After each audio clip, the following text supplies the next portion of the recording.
Hey, notary friends and cousins. I am leaving UPS after dropping off a dress I was so excited about and it doesn't fit. So, I wanted to make a video about being a wedding officiant as a woman and you're shopping for proper attire. Do you know what you want to wear? Have you had a formal ceremony yet? I have a formal ceremony on Saturday. She booked me at the last minute because her wedding officiant canceled. Something with an emergency, something of that nature. I didn't get all of it. But all of that to say, make sure you are putting that you are available at any time. I think it's important that people know what your schedule looks like. If you can be available for them, make yourself available. Now, when I told this woman that I was available,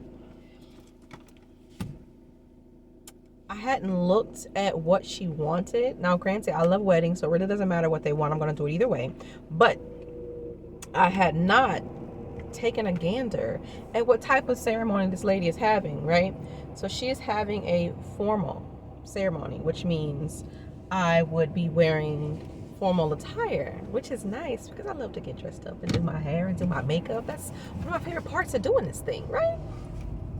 But one thing I didn't think about is finding a formal attire. If you are a busty woman, if you are heavy set, please know if you don't know where to go, it's going to take you a minute. Okay, found a lovely dress that I really liked, but it had no stretch, no give, so we just not gonna rock with it, right?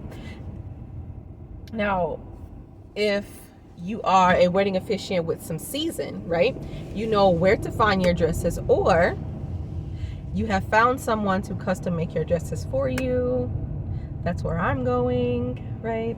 So anyway, making sure that I can switch up my wedding officiant attire just because that's what I want to do, that's what I like.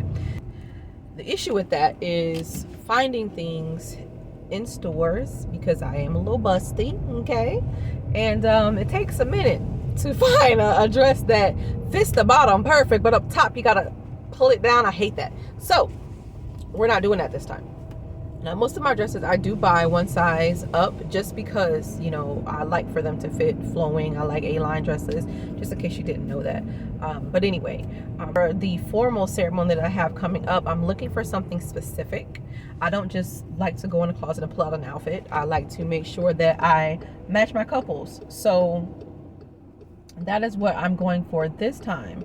Now, because this is a emergency booking, meaning that her original wedding officiant canceled, he had an emergency, so now they're wanting to have something. They wanted to book a wedding officiant quickly, and in booking a wedding officiant quickly, I need to make sure I find attire for the ceremony with the quickness. I like shopping, so it's nothing for me to go and find a dress. However, when you are shopping for a formal ceremony, it makes it a bit different because you have an idea of how you want to dress. Excuse me. That was definitely a big bump. You have an idea of how you want to dress, and so with that idea in mind, I'm looking for something specific. And so I'll go through, look at all the dresses that I like. My color scheme for myself is pink, and that's just because my business, obviously Abundant Notary Services, the main theme of my business and logo is pink. So a majority of what I am wearing now is going to be designed with my attire. So normally it will be pink attire. So the dress that I did find, it was lovely. I love pleats. It was pleated. However, it just didn't fit a big busty sister. Okay, so we're going to go back to the drawing board. Ceremony is on Saturday at 6 p.m. So I have more than enough time to get everything taken care of that I want to get taken care of. The initial reason for this post, right, is I have been seeing a lot of people, not even say a lot of people, I've been seeing a lot of notaries who are joining the wedding officiant gang, who are just getting their toes wet, or even some of the seniors are saying that they aren't able to book any ceremonies on Thumbtack. I'm still booking on Thumbtack. The key factor here is making sure your phone is near you, making sure when you get that notification and it says somebody's looking for a wedding officiant, that you respond.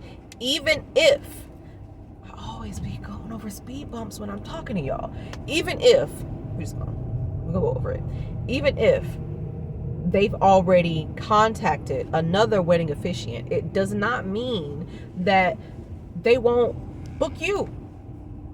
I had a young lady reach out to me and she booked with someone else, but liked my website and they couldn't give her what I had. So she came back to me, got her refund, and came back to me. So also think about that. What do you offer as a part of your services that other companies don't offer? What do you want to be remembered by when your couples are going off and they're, enjoying their honeymoon, but they talk about you? Because someone's always going to say, well, who was the person who officiated you? They're going to have nice things to say if they remember you, if they remember what you did. Think about the wedding officiants that you're seeing. Think about one of the people that I absolutely love to follow is Minister Toya. I love Minister, I believe her name is Charisse. If I pronounce her name correctly, I'll tag her in a little bit. But there's Legendary Weddings. I love that guy. He runs around in a Superman shirt before the ceremony, helping out, doing whatever he can, and he shows all the footage, and I love that. Because it's not just us officiating ceremonies. We have so much more to do. If I had footage of me praying with couples, you see that, because I do that also. There's just so much that goes into it, and you don't think about it. As a beginner, you wouldn't even know until it comes up and you have to experience it. So if you are interested in ceremonies, if you do want to be a wedding officiant, if you're a notary, if you have already gotten ordained and you don't have training, hey, reach out to me. I mentor wedding officiants. I get you started and I get you going. And I come to your first ceremony. As you guys saw, you can come, you can shadow me. Even if you don't choose me, get some training, right? Because you can't just become ordained, read a script, and then all of a sudden, yes, I can perform the ceremony, because that's not how it works. Realize that you are sharing on someone else's special day, right? So you want it to be special. You want to make sure you show up as a professional. They want to know that you know what you're doing. And if you don't, that shows up too. So think about it. When you're booking these ceremonies, or when you're researching how to book ceremonies, or when you've already gotten your first ceremony and it's like, oh crap, what now? Let's not be the person who posts a million questions in these wedding officiant groups, because some of these wedding officiants, they're not nice. I have seen, and I could even name names. I have seen wedding officiants go in the comments just because a newbie has booked a ceremony but has no idea what they're doing. And you can book a ceremony and in a couple of days be like, oh, okay, well, the ceremony is in like 5 days. You can get ready in 5 days if you know what you're doing. You can get ready in 5 days if you have the proper mentor. Your mentor can show up and help you if you guys are within the same city. Think about that. I just had a mentee do her first ceremony. Like, I was so excited for her, just knowing that we'd done the Zoom call. She was nervous. We did 2 follow-ups before her ceremony, and even still, like, I still want to call in and check and say, hey, how do you feel? What did you do? What do you want to do different? But that is a part of the mentorship. Her calling and texting me whenever she needed assistance. That's fine. That's allowed. You need help, and that's what your money paid for. So if you have purchased a mentorship, and after you are done with that mentorship, you can't reach out to that mentor and ask questions. You can't say, hey, I don't understand this, or hey, do you have this, or hey, can you help me with this? If that one day is all you paid for, baby, you didn't get your money's worth. So when you're going out and you're looking for mentors, make sure that not only are they going to take your money, but they're going to assist you with showing up for yourself, and they're going to show up for you. That is a part of mentorship. You're teaching people how to better themselves. And when I mentor you, I teach you how to be a better wedding officiant. I teach you how to hone in on what your skills are. Not just to do the job, but what do you do well? So then that way that shows up in your business and your couples feel that too. So find a mentor that you can relate to and get going. Even if you're a newbie already and you haven't booked your first ceremony, keep studying. You study materials. I have plenty of books I can use as reference. I give them to my students all the time. Because you need to know what you're doing before you get in front of an entire crowd of people and botch a ceremony. Let's think about what we're doing before we do it. Because the couples had to think about booking you. So when booking you, it was something about you that made them book you, unless they were just pressed for time and they picked anybody. And I never feel like that happens. Couples just don't choose anybody. So all of that to say, right? Show up for yourself. Get a mentor. Get some training. Network. Hang out with wedding officiants who know what they're doing. Interact with wedding officiants that you like what they're doing because they can teach you, right?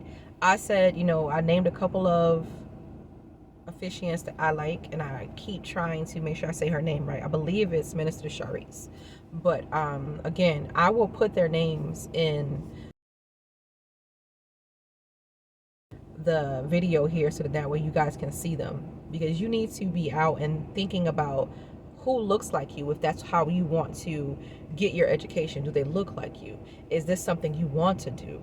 Put all of these things into perspective before you jump out on somebody's altar and say, hey, yeah, I'm about to marry y'all.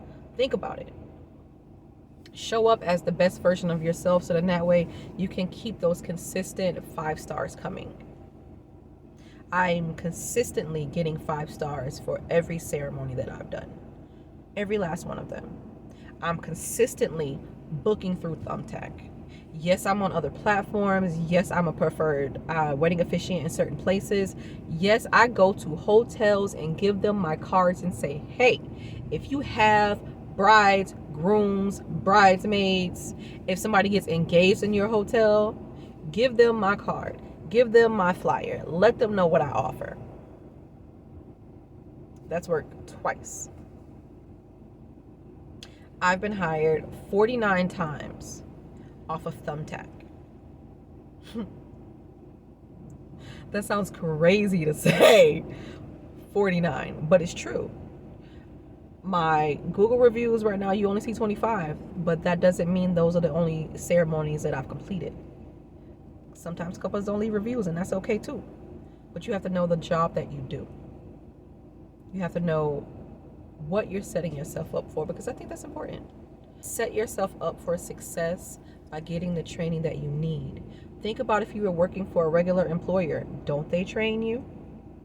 Don't you need additional training before you can get a raise? Think about it. You're never going to get a raise if you keep operating as a subordinate. We bosses.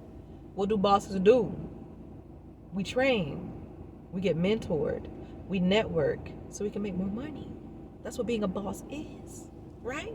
So if you want to be a boss, get yourself some training, okay? Don't be out here all willy-nilly. It ain't cute. It's not cute at all. And couples will see that in you. They will see it on you, and they won't book. So you think about that. Have a good day, folks.